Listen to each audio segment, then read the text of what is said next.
Kings and Queens, today I'll be showing you two games of chess. One game played by the legendary former world champion Bobotsov-Petrosian, and one game played by none other than yours truly. In my game, I used the lessons I learned from this chess classic to ultimately land me an easy win. Additionally, I'll be teaching you how to play the Queen's Gambit Declined with Knight f3 in this video using these classics. So, let's dive straight into the game Bobotsov versus Petrosian and then my game. So this game opens up with the move d4 and now we get knight f6, c4, e6, knight f3 and d5. The Queen's Gambit Declined as is seen on many top level games nowadays. We get c takes on d5 and e takes d5. Yeah, so this is the Queen's Gambit Declined with knight f3 and the Carlsbad structure. Yeah, black will play c6 and have this pawn chain, and white will play e3 and have this pawn chain. Now, black's pawn chain is pointed towards white's king, so it is clear that black is going to start a kingside attack, and white's pawn chain is obviously pointed at the queen side, so white wants to play on the queen side and attack this pawn structure. So yeah, knight c3, c6, and now the plan of white to further highlight this. He wants to play rook b1 and then b4, b5. By trading the b-pawns, he'll have a weak c-pawn, the black player, and this will just give white a very nice position. So we get bishop g5, bishop e7, and now a very sort of strange move, the move queen c2. He covers the f5 square, and that is where the bishop wants to go. So this is the plan of the move queen c2. You see, because all of black's pawns are on the light squares, he wants to trade his light squared bishop. So if e3 were to be played, then bishop f5, and after bishop d3, he can trade the bishop. So Bobotsov plays the move queen c2, thinking he's gonna prevent this. But actually here Petrosian just plays the move g6, after which, well, he just prepares this move, attacking the queen anyway, because now it's guarded. So yeah, Bobotsov plays e3, and after bishop f5, bishop d3, take. Actually, Petrosian has already secured himself an equal position as he has traded his worst piece, right, that bishop on c8. So we get knight bd7, bishop h6 to prevent black from castling. But yeah, knight g4, and it doesn't really work. I don't know why he did this actually. But now he plays bishop f4, and now we get short castle. Yeah, so now it also sort of becomes clear what black wants to do. He wants to attack on the king side using his pawns against the white king, because white is obviously gonna castle on the short side. So yeah, we get short castles, rook e8, and now h3, knight gf6, because he was attacked, and now knight e5. And this is actually a mistake. Yeah, I want to call it a mistake. It maybe the engine doesn't mind it too much, but this is pretty severe, because black can now take this knight, after which he trades another piece, and we'll see shortly why that is such a problem. But knight b6 is played in this game, and Bobotsov plays bishop g5, and now we get the move knight e4. And like I just said, black really wants to trade some pieces in this pawn structure, as it just facilitates his kingside attack, because there will be less defenders for this white king. Additionally, by playing knight e4, he wants to get his knight to d6, which sort of prevents the plan of rook b1, b4, b5, because then the knight covers that square. So, knight e4, and we get bishop takes e7, and then the move queen takes e7. Queen c2, and now knight d6. By the way, for those of you who are wondering, why doesn't he take here? Well, after takes and f6, you do lose the knight, because there is a skewer, because when you move, obviously he takes. So, queen c2, and now, like I said, knight d6. Now, in the Carlsbad structure, this knight is just so good. It covers c4, it covers e4 and b5, and yeah, all the key squares are covered by this knight, and it would also facilitate the attack, as it can always hop to e4 to pressure this f2 pawn. And I mean, you may be thinking like, how is black ever gonna attack white? I mean, there are no signs of this yet, but we will see it very shortly. Yeah, Bobotsov plays the move knight a4 because he wants to remove this knight to make sure this b4, b5 will go a little more smooth, I suppose, but really it's a pretty bad move, because now knight bc4 is played. Yeah, and for those of you wondering, like, why doesn't he take this knight? You just told me I should trade the pieces. I'll get to you. He plays knight c4, and now after take, instead of leaving white with the strong knight on e5, he decides to leave white with the bad knight on a4, right? So that is why he plays knight c4. Yeah, we get knight c5, and again, he just hops that knight back to d6. Rook c1, and now queen g5. Petrosian starts his kingside attack. Queen d1, h5. Yeah, he wants to throw that pawn as far as it can go. King h1, and now rook e7. Yeah, and you may be wondering, like, why isn't Bobotsov just going b4, a4? Well, it's because he just can't really do it. The knight covers this square, and because all these pieces are being traded by black, there's just no way to facilitate b4, b5, and yeah, it leaves white without a plan. So actually, this entire approach is pretty, yes, dangerous by white, and I definitely prefer black a lot in this position. So knight e3 is played, knight e4, knight c5, knight d6, knight d3, yeah, they shuffle, and now we get the move queen f5. Yeah, also logical would be to just bring your rook. I don't know why he played queen f5, but he did. Knight e5, and now f6. Yeah, he wants to play g5, g4, supported with his rooks. Knight f3, brings back the knight, and now rook g7. And yeah, I mean, it just all becomes clear here. Now black has really taken over the initiative, and because he's traded all the pieces, there's no b4, b5 happening. Knight h2. Again, he has no clue what to do. Rook e8, and now king g1, knight e4. Knight hops in. Yeah, and I mean, obviously b4, b5 is way too slow in this position, because after b4, already g5, g4 is coming. So we get queen f3. He's trying to desperately get that queen off the board, but we just get queen e6, rook fd1. And now, if you want to pause the video for the best move, I suggest you do it here. Just like in my previous video about Karpov, there's not one super best move, but it's the idea that counts. The move is g5. He sacrifices this pawn on h5, but it really facilitates his attack.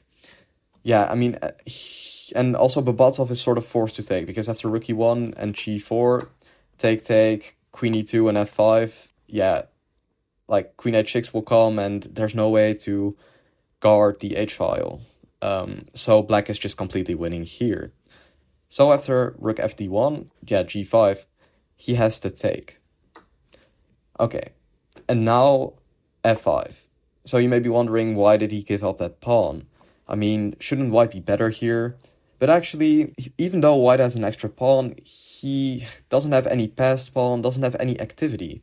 So black is just much, much better here. And it's actually a very scary initiative on the king side, as, again, when the h-file gets opened, like this, there will be no saving white.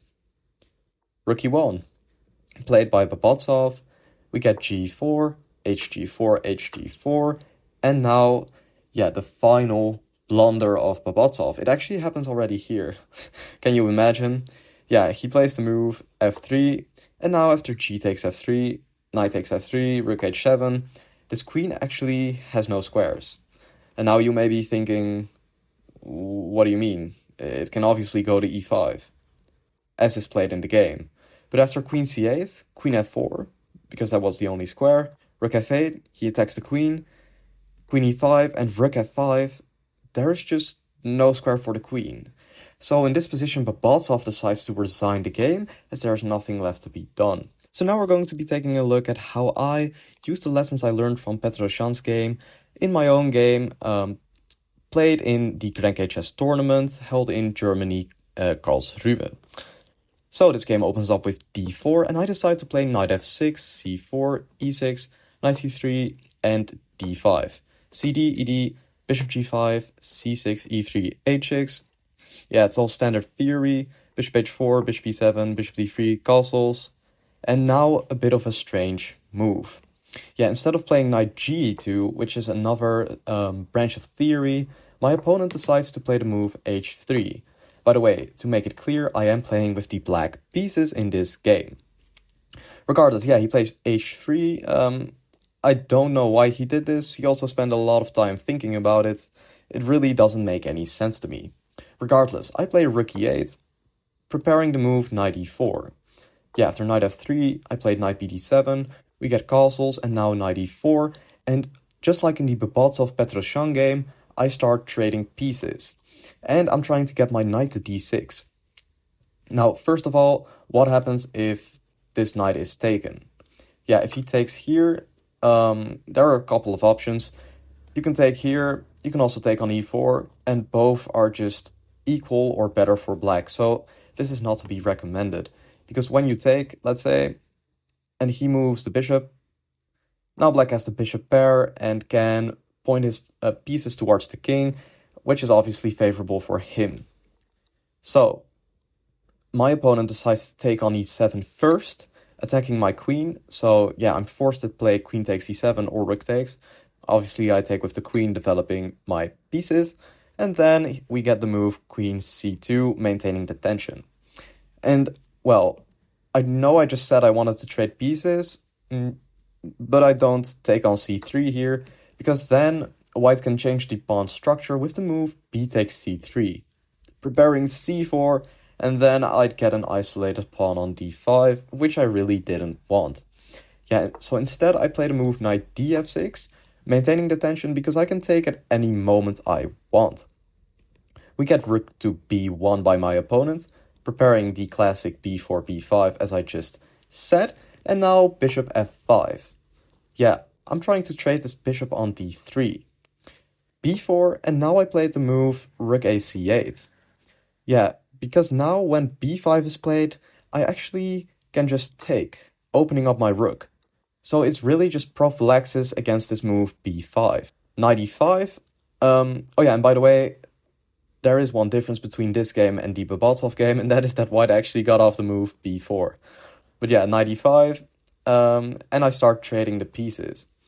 But because I just made sure that I played rook c8, now v tactics work out in my favor. I can take on c3, and if you were to take on f5, I had knight takes b1, and after bishop takes c8, a very important move, which I would play here.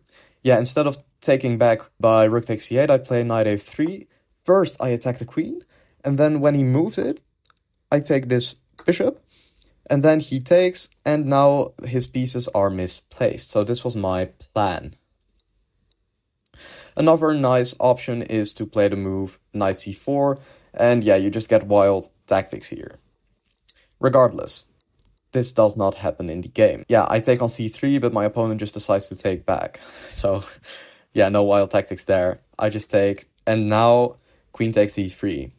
Yeah, I must say I was the higher rated player in this game, so maybe my opponent was trying to play for a draw, you know, by trading all the minor pieces. He was probably just hoping to go home quickly. But actually, he really underestimated the danger that these positions hold. I play knight e4, trying to get my knight to d6, after which I'll probably be slightly better. Rook fe1, and yeah, I play knight d6, obviously. a3, f6, and now, yeah, it's time for my kingside assault, because he could have played a move like a4, trying to go for the minority attack. Again, by the way, the minority attack is when you trade the b-pawns. But he plays the move a3, and now, yeah, it's clear that he doesn't have any activity on the queen side with a4, b5. So I'm starting my assault on the king side. Now, if he were to play a4, I'd play a6, and still he wouldn't get b5 in, and after that I'd play f6 and g5 also. So still, this position is better for black. We get f6, and knight f3, queen f7. Yeah, I just moved the queen out of the way to open up this rook. Rook bc1, opponent doesn't know what to do because, again, he has no plan. There's no a4, b5, and he obviously can't play on the king side because all my pieces are there. So, yeah, now I got a really nice advantage on the clock. Also, because I know all these moves. Because I studied the classics, I could just play these moves pretty quickly. So actually, I think I'd had about an hour on the clock by now, and my opponent was really drowning himself. He only had maybe 30 minutes, something like that. A6, yeah, really just preventing any A4, B5 business in the future. And after 92, I go rook E7, and I want to bring my rook. He plays rook E2, rook CE8, rook CE1, and now I make a slight mistake, I must admit. I played a move queen E6 trying to prevent E4, but actually you can play it anyway. You see, my idea was that when he takes, I could take everything and I'd be left with 2 rooks for the queen, but here he can play the move D5 equalizing. So it would have been more accurate for me to instead play the move H5 after if he now plays E4, you have to move queen G6 and you can pin the pawn to the queen. Sorry about that. And yeah, you just have an advantage here because white's pieces are coordinated very poorly. After a move like f3 and h4, it's really unclear what white is gonna do. But yeah, this move queen e6 was just a slight miscalculation. Regardless, my opponent doesn't spot it either, and he plays the move knight f3 because he really doesn't sense any danger here. He thinks he can just wait around all day and I'll do nothing. But actually, now I play the move g5. And also, just like Bobotsov, just like Petrosian, I decide to sacrifice my h-pawn. Yeah, if you were to play queen g6, rook g7 and take, it just opens up this file, and after a move like knight e4 followed by g4 and f5, there's just no way he's surviving this. So my opponent actually doesn't take the pawn, as in this position it's not really forced. I still have like a couple of moves to get it all off, and he plays the move knight d2. Yeah, he tries to play e4. So naturally, I try to prevent it by playing the move f5. Yeah, I prevent that move, and now after g3, I play knight e4. Again, hopping in the knight, just like Petrosian. We get the move king g2, and now rook g7. I just prepare the attack. It's actually just exactly the same as Bobotsov-Petrosian. So this is really how you should use these classics. After f3, I decide to take on d2, and my opponent also takes back with the queen. And now, a very nice move by me, I play g4. And now I weaken the squares around the king. Yeah, he takes. And now you can see this diagonal has been opened up towards the king. So I'm just much better here. h4. And he decides to close up the king side. Yeah, and I must say again, because I studied this game, I just could play all these moves so fast. I had still about like 50 minutes here, and my opponent maybe had 10 minutes. So I was really up on the clock a lot. Queen e4, king h2, and rook f7. I'm trying to get in here. You know, maybe on f1, try to checkmate the king. Now we get rook f2, and this is, I'd say, the final blunder of this game. Now black picks up the game very quickly. Yeah, I was actually counting on this move, queen to c2, trying to trade the queens, and yeah, now black just gets a very nice endgame because there is a backwards pawn on e3. So yeah, I think I'd wanted to play a move like rook f3, attacking this, rook e2, and then rook e4. Yeah, this was my plan, to then bring the king around just like that. And yeah, I probably still pick up this game, to be honest, but he plays rook f2, I take, rook f8, attacking the queen. He decides to move it, and now rook f3. And what's happened over these two moves is he's traded one of his defenders. So this is really just super, it doesn't make any sense, because he trades the defender of his king, and now you can see after rook f8, rook f3, this is a real weakness. And here, again, this is actually the final blunder of the game. He plays rook e2, after which the game ends immediately. But if you were to play a move like a4, I can just play king g7, and slowly I'll penetrate his king side. Regardless, rook e2 is played, and I decide to play rook f1, threatening a checkmate.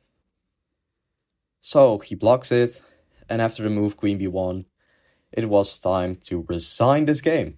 as there is nothing left to be done. And that's exactly how you should use chess classics to win your games of chess. Do let me know in the comments below what you guys want to see next, and also if you guys did enjoy these longer video rather than my usual short ones. Furthermore, if you did enjoy this video, do consider subscribing as it does help me out a ton. Stay hydrated, and I'll catch y'all in the next one.